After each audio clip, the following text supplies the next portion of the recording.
வணக்கம். வடகிழக்கு பருவமழையானது தீவிரமடைந்துள்ள நிலையில் திருவள்ளூர், ஆவடி, மதுரவாயில் உள்ளிட்ட சுற்றுவட்டார பகுதிகளில் கனமழையானது கடந்த சில நாட்களாக தொடர்ந்து பெய்து வருகிறது. இந்நிலையில் நேற்று இரவு முதல் பெய்து வரும் மழையால் கூவமாற்றில் வெள்ளப்பெருக்கானது ஏற்பட்டுள்ளது. இதன் காரணமாக மதுரவாயலில் உள்ள கூவம் தரைப்பாலமானது வெள்ளப்பெருக்கில் மூழ்கியுள்ளது. கூவமாற்று தரைப்பாலத்தில் வெள்ளம் கரைபுரண்டு ஓடும் நிலையில் ஆபத்தை உணராமல் கல்லூரி மாணவர்களும் பொதுமக்களும் தரைப்பாலத்தை வெள்ள நீரில் கடந்து செல்கின்றனர். காவல்துறையினர் தரப்பில் தடுப்பு வேலிகள் அமைக்கப்பட்டு தரைப்பாலமானது மூடப்பட்டிருக்கிறது. இருப்பினும் அதனை கடந்து பொதுமக்கள் மற்றும் மாணவர்கள் வெள்ள நீரில் நடந்து செல்கின்றனர்.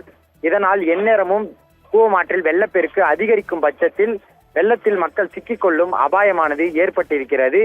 மறுபுறம் கூவமாற்றில் கரை புரண்டோடும் வெள்ளத்தால் மேலும் சில தரைப்பாலங்கள் மூழ்க நேரிடும் என தெரிவிக்கப்படுகிறது. அதே சமயம் கூவமாற்றில் மழை அதிகரிக்கும் பட்சத்தில் இன்னும் வெள்ள நீர் அதிகரித்து செல்லக்கூடிய வாய்ப்புகள் அதிகரித்துள்ளன.